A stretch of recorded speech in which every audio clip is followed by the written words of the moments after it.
ঈদকে সামনে রেখে সারা দেশে চলছে জামা কাপড়ের বেচা কেনার ধুম। তারই অংশ হিসাবে আমাদের মুন্সিগঞ্জে সিপাহীপাড়াও চলছে জামা কাপড় বেচা কেনার ধুম।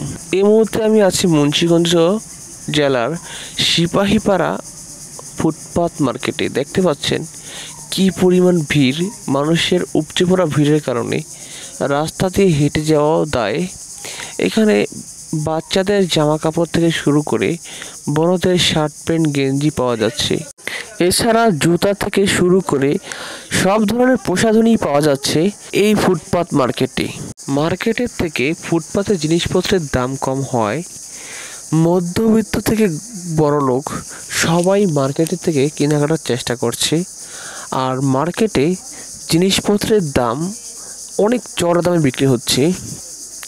300 টাকার জিনিস 900 থেকে 1000 টাকাও বিক্রি হচ্ছে।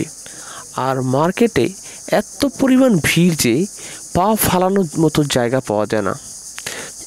তা দেখতে পাচ্ছেন মার্কেটের সামনে এই ফুটপাতটা বসেছে, আর এদিকে প্রচুর পরিমাণে ভিড়।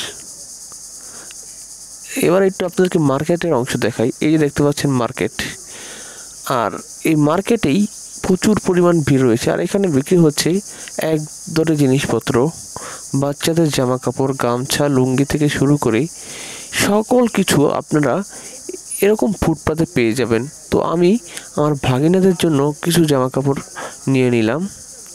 তো এই মুহূর্তে আমি আপনাদেরকে মার্কেটের অবস্থা দেখাবো। দেখতে পাচ্ছেন মার্কেটে কি পরিমাণ ভিড়, পা ফালানোর মতো জায়গা নেই। আমি গিয়েছিলাম কিন্তু সামলাতে পারলাম না। পরবর্তীতে চান্স না পেয়ে ভিড় থেকে চান্স না পেয়ে বাইরে চলে আসছি এবং কেনাকাটা বাইরে থেকে হালকা পাতলা করে বাড়িতে চলে আসছি। ঢাকা শহরের তুলনায় আমাদের মুন্সিগঞ্জে মার্কেট কম হয়। মুন্সিগঞ্জের মার্কেটগুলোতে ঈদের সিজনে প্রচুর পরিমাণে ভিড় থাকে আর জিনিসপত্রের চড়া দামে বিক্রি করে। ভিডিওটা শেয়ার করে দিবেন। ধন্যবাদ সবাইকে। ভিডিওটা ইউটিউব চ্যানেল থেকে দেখলে চ্যানেলটা সাবস্ক্রাইব করে দিবেন, আর পেজ থেকে দেখলে পেজটা ফলো দিতে ভুলবেন না।